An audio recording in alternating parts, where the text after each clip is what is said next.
আসসালামু আলাইকুম, কথা নাহিয়ান স্বাগত জানাচ্ছি এনটিভির রাতের খবরে। ক্রাউন সিমেন্ট শিরোনাম দেখছিলেন, এবার নিয়ে যাব পুরো খবরে।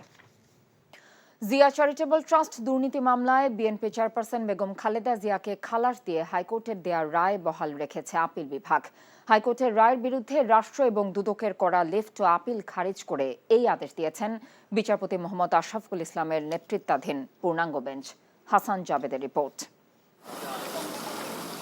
জিয়া চ্যারিটেবল ট্রাস্ট দুর্নীতি মামলায় বিএনপি চেয়ারপারসন বেগম খালেদা জিয়াকে বিশেষ জজ আদালতের দেয়া 7 বছরের সাজা বাতিল করে রায় দিয়েছিল হাইকোর্ট। সেই রায়ের বিরুদ্ধে রাষ্ট্রপক্ষ এবং দুদক লিফট আপিল করে। বেশ কিছুদিন ধরে সেই আবেদনের শুনানির জন্য আপিল বিভাগের কার্যতালিকায় ছিল। সোমবার শুনানি শেষে হাইকোর্টের রায় বহাল রেখে আদেশ দেয় আপিল বিভাগ। তাকে অ্যাকুইটাল দিয়েছে, খালাস দিয়েছে, সাজা বাতিল করেছে। যদি মামলাটা সত্য হতো, কারেক্ট হতো, তাহলে ট্রায়াল করতে এত লাগতো না, বিচার করতে লাগতো। বিচার করতে অনেকদিন সময় নিচ্ছে, মিথ্যা মামলা সাজাবে কীভাবে? বেগম জিয়ার আইনজীবীরা জানান, এই আদেশের মাধ্যমেই বোঝা যায় যে মামলাটি রাজনৈতিক উদ্দেশ্যে করা হয়েছিল। এমনকি যারা খালেদা জিয়ার বিরুদ্ধে বিভিন্ন মামলায় রায় দিয়েছিল তারা পদোন্নতিও পেয়েছিল। যেমন ধরেন অতিরিক্ত জেলা জজ উনি জেলা জজ পুরস্কার পেয়েছেন, যিনি জেলা জজ উনি হাইকোর্টের প্রমোশন পেয়েছেন, যিনি হাইকোর্টে উনি অ্যাপেলেট ডিভিশনে প্রমোশন পেয়েছেন। অর্থাৎ জিয়া পরিবারের বিরুদ্ধে যে সমস্ত মামলা যে জজই হাত দিয়েছেন সেই জজই পুরস্কার প্রাপ্ত হয়েছেন। সুতরাং এই মামলাগুলো ভিত্তিহীন। গত বছরের 27শে নভেম্বর জিয়া চ্যারিটেবল ট্রাস্ট দুর্নীতি মামলায় বেগম জিয়াকে খালাস দিয়ে রায় দেয় হাইকোর্ট।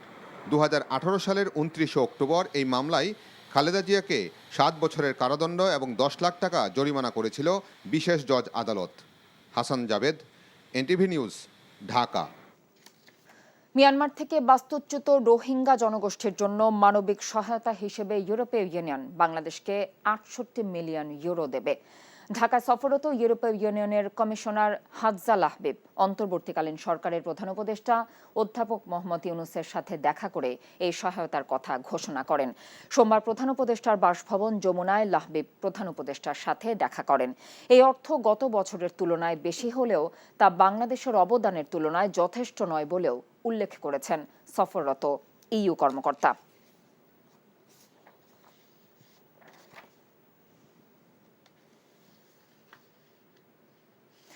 সংশোধিত বার্ষিক উন্নয়ন কর্মসূচি RADP এর আকার কমানো হয়েছে 49,000 কোটি টাকা। ফলে সংশোধিত এডিপির আকার দাঁড়ালো 2,16,000 কোটি টাকা। এর আগে কখনো এডিপি এতটা কাটছাঁট করা হয়নি। জাতীয় অর্থনৈতিক পরিষদ NAC এর সভায় সংশোধিত এডিপি পাশ হয়। রাজধানীর শেরেবাংলা নগরের পরিকল্পনা কমিশনের NEC সম্মেলন কক্ষে অনুষ্ঠিত সভায় সভাপতিত্ব করেন অন্তর্বর্তী সরকারের প্রধান উপদেষ্টা অধ্যাপক মোহাম্মদ ইউনূস। সংশোধিত এডিপিতে প্রকল্পের সংখ্যা 1,437টি। এদিকে আজ NEC সভায় মূল এডিপির বাইরে স্বায়ত্তশাসিত প্রতিষ্ঠানের উন্নয়ন খরচ বাবদ 10,126 কোটি টাকা পাশ করা হয়েছে। সব মিলিয়ে এডিপির আকার দাঁড়ালো 2,26,126 কোটি টাকা। 2024-25 অর্থ বছরে 2,65,000 কোটি টাকার এডিপি নেওয়া হয়েছিল। সমাজের বিদ্যমান দুর্বলতা দূর করতে সবাইকে নিজ জায়গা থেকে মনোযোগ দিয়ে কাজ করার আহ্বান জানিয়েছেন প্রধান উপদেষ্টা অধ্যাপক ডক্টর মোহাম্মদ ইউনূস। তিনি আজ রাজধানীর কাকরাইলে আঞ্জুমান মুফিদুল ইসলামের দোয়া ও ইফতার মাহফিলে দেয়া বক্তব্যে এই আহ্বান জানিয়েছেন। এর আগে প্রধান উপদেষ্টা আঞ্জুমান মুফিদুল ইসলামের নতুন ভবন আঞ্জুমান JR টাওয়ারের উদ্বোধন করেন। পরে তিনি এতিম শিশুদের সঙ্গে ইফতার করেন। এ সময় প্রধান উপদেষ্টা বলেন, বাংলাদেশে বহু প্রতিষ্ঠান রয়েছে, তবে আঞ্জুমান মুফিদুল ইসলাম দীর্ঘমেয়াদে টিকে আছে। সেই সাথে তারা বেওয়ারিশ লাশ দাফনের এবং এতিম শিশুদের লালন পালন করছে। এমন প্রতিষ্ঠান উপমহাদেশে আর খুঁজে পাওয়া যাবে কিনা জানা নেই উল্লেখ করে অধ্যাপক ইউনূস এটি ঐতিহাসিক এবং অনন্য প্রতিষ্ঠান হিসেবে কার্যক্রম চালিয়ে যাচ্ছে বলে মন্তব্য করেন।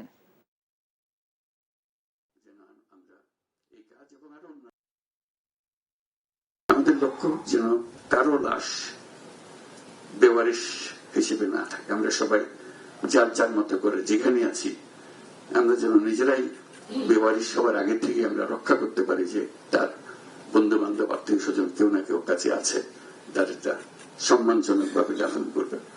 USAIDর $29 মিলিয়ন প্রকল্প বাংলাদেশের 2 ব্যক্তির মালিকানাধীন কোন সংস্থাকে দেয়ার যে অভিযোগ যুক্তরাষ্ট্রের প্রেসিডেন্ট ডোনাল্ড ট্রাম্প করেছেন তা সত্য নয় বলে জানিয়েছে পররাষ্ট্র মন্ত্রণালয়। এক সংবাদ বিজ্ঞপ্তিতে মন্ত্রণালয় বলছে, ইউএসএআইডির অর্থায়নে $29 মিলিয়ন ব্যয়ে রাজনীতিতে শক্তিশালীকরণ প্রকল্প বাস্তবায়িত হয়েছে। সম্প্রতি মার্কিন প্রেসিডেন্ট ডোনাল্ড ট্রাম্প এই প্রকল্পটি নিয়ে কিছু তথ্য দিয়েছেন, জানিয়ে জনমনে বিভ্রান্তির সৃষ্টি হয়েছে। এই পরিপ্রেক্ষিতে বিষয়টি পররাষ্ট্র মন্ত্রণালয় অনুসন্ধান করেছে। অনুসন্ধানে জানা গেছে, প্রেসিডেন্ট ট্রাম্পের প্রথম মেয়াদে প্রকল্পটি বাস্তবায়নের জন্য ইউএসএআইডি যুক্তরাষ্ট্রের নিবন্ধিত ডেমোক্রেসি ইন্টারন্যাশনালকে নির্বাচিত করে।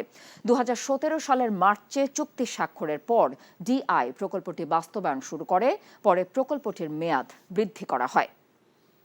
বাংলাদেশের রোহিঙ্গা শরণার্থীদের সহায়তায় 68 মিলিয়ন ইউরো সহায়তা দেবে ইউরোপীয় ইউনিয়ন, জানিয়েছেন EU commissioner for equality and crisis management Hadja Lahbib. সোমবার বিকেলে মন্ত্রণালয়ের পররাষ্ট্র উপদেষ্টার সাথে বৈঠক শেষে একথা জানিয়েছেন তিনি। ত্রাণ সহায়তা ছাড়া রোহিঙ্গা প্রত্যাবাসনে ইইউ কোনো উদ্যোগ নিচ্ছে কিনা জানতে চাইলে তিনি বলেন, কূটনৈতিক আলোচনা, অর্থনৈতিক নিষেধাজ্ঞা সহ মিয়ানমারের ওপর সর্বোচ্চ চাপ দিয়ে রোহিঙ্গা প্রত্যাবাসনে বাংলাদেশের পাশে আছে EU.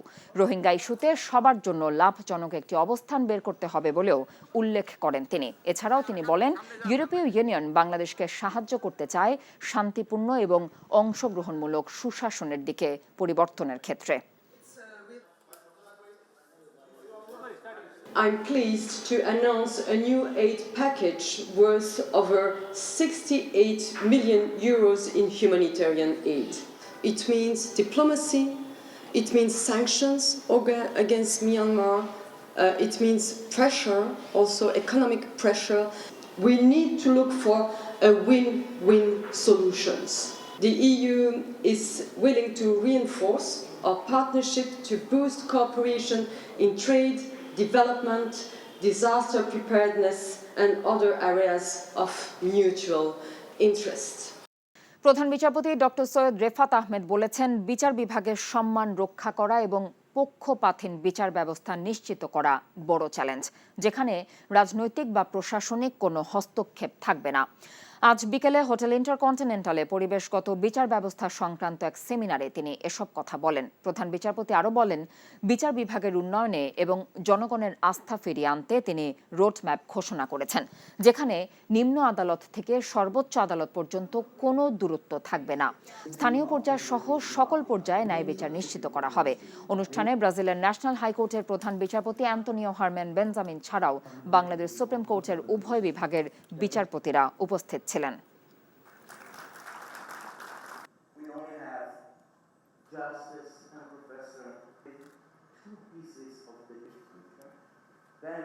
I seek to restore the judiciary's integrity.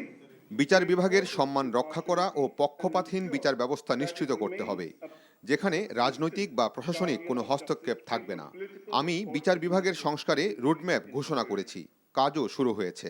স্থানীয় পর্যায় পর্যন্ত জনগণের কাছে যাতে এর সুফল পৌঁছাতে পারে, আর এর ফলে বিচার বিভাগের সর্বোচ্চ পর্যায়ের সাথে অধস্তন পর্যায়ের দূরত্ব কমে আসবে। Between the highest echelons of the judiciary and the grassroots levels.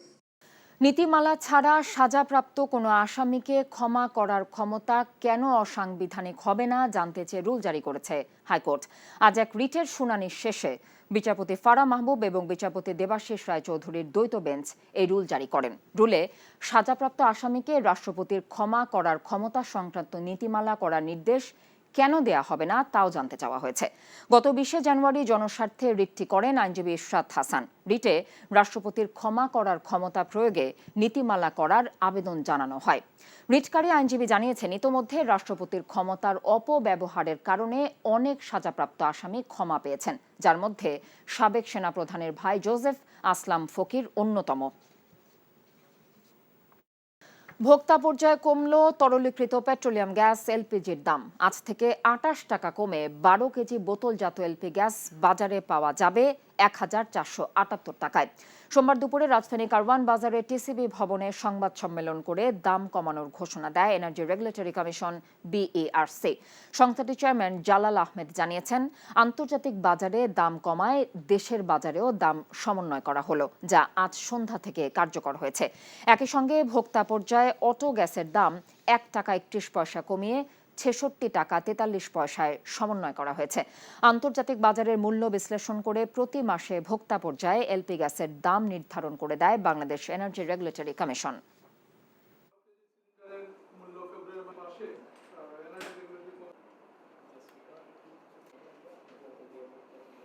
12 KG সিলিন্ডারের মূল্য ফেব্রুয়ারি মাসে ছিল ১৪৭৮ টাকা, এটি ২৮ টাকা কমে মার্চ মাসে হবে ১৪৫০ টাকা, অর্থাৎ প্রতি 12 কেজিতে কমেছে এখানে ২৮ টাকা। কোম্পানি বিক্রি করবে ১৩৫৫ টাকায়, পাইকারি বিক্রি হবে ১৪০৫ টাকায় এবং খুচরা বিক্রয় মূল্য ১৪৫০। অটো গ্যাস, প্রতি লিটার অটো গ্যাস ফেব্রুয়ারি মাসে ছিল ৬৭.৭৪ টাকা, যেটি মার্চ মাসে হবে ৬৬.৪৩ টাকা। এই ছিল এনটিভির রাতের খবরে। এই খবরের ভিডিও সহ আপডেট জানতে ভিজিট করুন এনটিভি অনলাইন www.ntvbd.com। এছাড়াও এনটিভির জনপ্রিয় সব অনুষ্ঠান এবং খবরের আপডেট জানতে ভিজিট করুন আমাদের ইউটিউব এবং ভেরিফাইড ফেসবুক পেজ। রাত ১টা মধ্যরাতের খবর দেখার আমন্ত্রণ রইল। এতক্ষণ সাথে থাকার জন্য ধন্যবাদ সবাইকে।